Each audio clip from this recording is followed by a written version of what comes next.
Hello students. आज हमारी class का जो टॉपिक है वो है लेसन 21 पार्ट 21 बे आवाज़ पत्थर। देखो, बे आवाज़ का मतलब आप जानते हैं, इसमें बे उपसर्ग है। बे यानी होता है नहीं या बिना, ठीक है, और आवाज़ यानी कोई भी किसी भी प्रकार का साउंड। और पत्थर आप जानते हैं जिसे स्टोन भी बोला जाता है इंग्लिश में, ठीक है, पाहन इसको बोला जाता है। चलो आइए चलते हैं बे आवाज़ पत्थर के बारे में।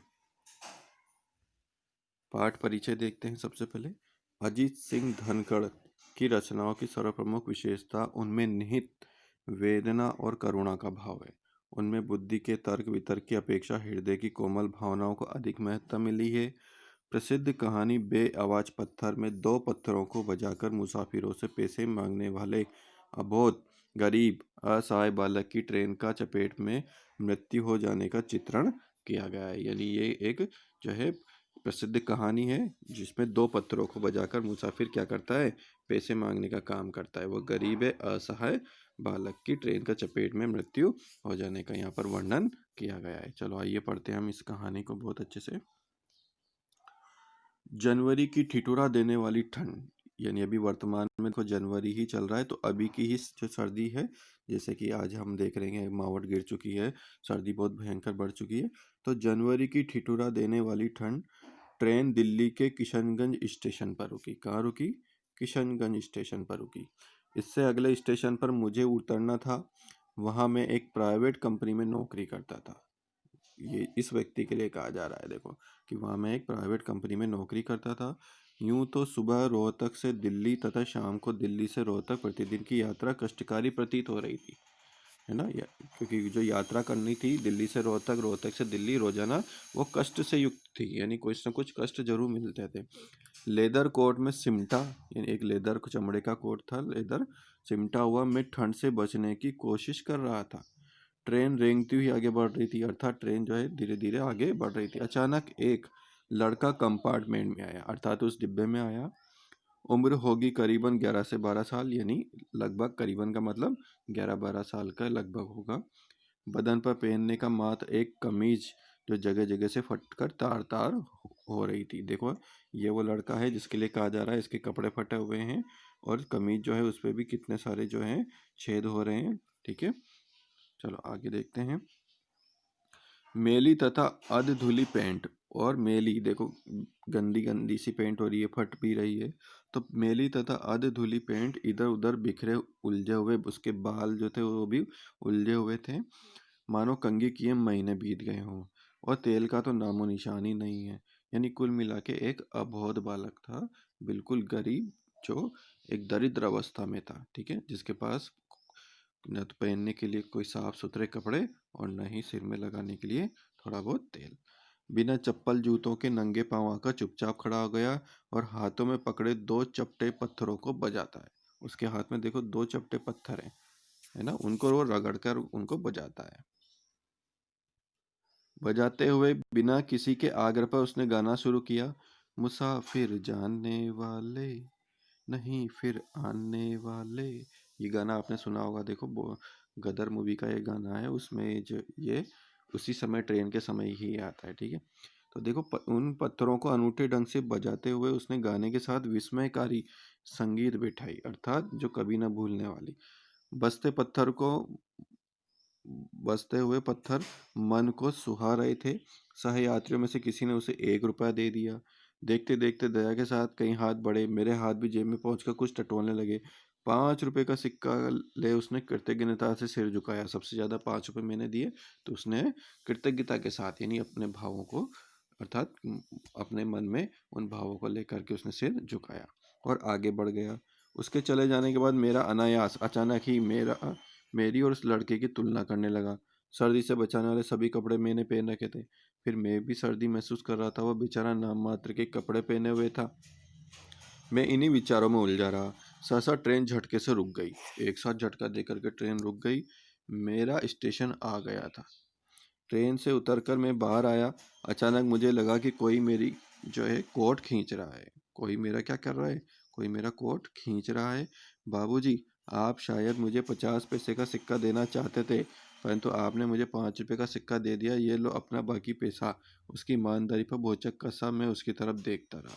अर्थात इस जो लेखक को 5 रुपए नहीं देने थे, बल्कि उसे भी 50 पैसे या 1 रुपया देना था।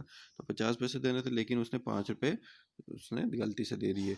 तो उस लड़के ने जब वो स्टेशन पर पहुंचा, वहाँ स्टेशन पर गाड़ी रुकी, तो उसने वो 5 रुपए वापस दोबारा लौटा दिए थे। और जब ये 5 रुपए वापस दोबारा से लौटा दिए और कहा कि 4.5 रुपए जो है मैं आपको वापस लौटा रहा हूँ, मैं सिर्फ 50 पैसे ही ले रहा हूँ।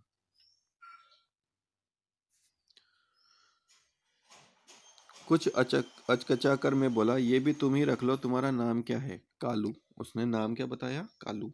2 रुपए के सिक्के को मुट्ठी में भींचते उसने कहा, अच्छा ये बताओ तुमने गाने कहाँ से सीखे? मैंने पूछा।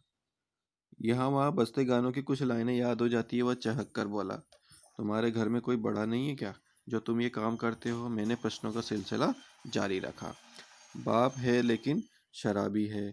माँ कुछ काम करके पैसे कमाती है, उन्हें मार पीट कर छीन लेता है। 5 भाई बहनों में मैं ही बड़ा हूँ। गा बजाकर कुछ पैसे कमाकर उनका पेट भरता हूँ। कई बार तो वो कमीना मेरे पैसों का भी शराब में उड़ा देता है। किसके बारे में बोल रहा है ये इसके पिता के बारे में बोल रहा है, जो एक शराबी है। ठीक है, जो उसकी माँ जो कमा के लेके आती है, जो इधर उधर बर्तन साफ करके झाड़ू पोछा लगा के जो भी वो काम करती है, उससे जो आमदनी होती है उससे भी उसका पिता छीन लेता है। और ये जो कुछ भी भीख मांग करके जो पैसे लाता है, उससे भी ये कभी पिता छीन लेता है। तो इस प्रश्न का जवाब देते हुए रुआसा हो गया था। देखो, रुआसा का मतलब रोने जैसा। रुआसा का मतलब क्या होता है? रोने जैसा हो गया था। पढ़ते हो? मैंने पूछा पढ़ाई भी करते हो क्या? नहीं बाबूजी, भीख मांगते हुए पढ़ने की फुर्सत कहाँ है, उसने मासूमियत से जवाब दिया। अरे ट्रेन आ रही है, मैं चला बाबूजी। मेरे अगले सवाल को सुने बिना ही वो ट्रेन की तरफ दौड़ गया। और दूसरी ट्रेन आ रही है तो उसमें भी मांगेगा वो, है ना? ओ कितनी विभीषिका झेल रहा है ना? यानी कितने अत्याचार वो झेल रहा है। विभीषिका मतलब विषम परिस्थितियों वाली स्थिति। तो विभीषिका अत्याचार से युक्त होती है। कितनी विभीषिका झेल रहा है, कितना अत्याचार झेल रहा है ये मासूम बच्चा। मैंने स्वयं को कहा था। स्टेशन से बाहर निकल आया। वह प्रतिदिन मुझे ट्रेन में मिलने लगा, पत्थरों का साज बजाकर। कभी तो मैं निकला गड्डी लेके सड़क पे, एक मोड़ आया। ये भी गदर मूवी का गाना आपने सुना होगा। और मैं निकला गड्डी लेके सड़क पे, एक मोड़ आया, मैं उसे दिल छोड़ आया। तो कभी कभी घर जा परदेसी आदि गानों की टूटी फूटी लाइनें सुनाता। आज वह ट्रेन में गाना गाने नहीं आया। लेखक को वो एक दिन नहीं मिला। आखिर वो क्यों नहीं आया? चलो देखते हैं आगे क्यों नहीं आया अभी। पत्थरों का साज आज क्यों नहीं बजा? विचारों का सिलसिला जारी था कि झटके से ट्रेन रुकी। लोग ट्रेन से उतरकर इंजन की तरफ भाग रहे थे। उत्सुकतावश, यानी मेरी भी इच्छा हुई, मैं भी वहां पहुंच गया। शायद कोई दुर्घटना घटी थी। ओ ये तो वही गाने वाला लड़का। मुझ पर मानो गाज गिर पड़ना मतलब बहुत भयंकर दुख होना, है ना? अचानक से कि ये बच्चा रोज मुझे मिलता और आज ये देखो इंजन के आगे आ गया। ये सब कैसे हुआ? मैंने पास खड़े व्यक्ति से पूछा। साहब, छोकरे का बाप पियक खड़े, यानी दारू पीने वाला। कल रात से ही वो बीवी बच्चों के साथ मारपीट कर रहा था। उसने उनके पैसे भी छीन लिए। सवेरे जब छोकरे ने धंधे पर जाने से मना कर दिया, तो हरामजादा जबरदस्ती उसे यहाँ घसीट लाया और पीटने लगा। वो शराब के नशे में धुत था, अर्थात शराब से युक्त था। छोकरा उसकी पकड़ छुड़ाकर भागा और एक ट्रेन की चपेट में आ गया। बहुत बुरा हुआ साहब, बहुत बुरा। घटना सुनाते हुए उस व्यक्ति की आंखें छलछलाई। बुरी तरह से कटे शरीर को देखकर मेरा अंतःकरण, मेरे मन में मैं रो पड़ा। हर रोज गाने वाला नन्हा गायक आज धड़ से अलग पड़ा था। लाश के पास ही वे दोनों चपटे पत्थर पड़े थे। इनका वादक कभी लौट कर न आने वाली लंबी यात्रा पर निकल चुका था। वादक बजाने वाला, और पत्थर हमेशा के लिए बेआवाज हो चुके थे।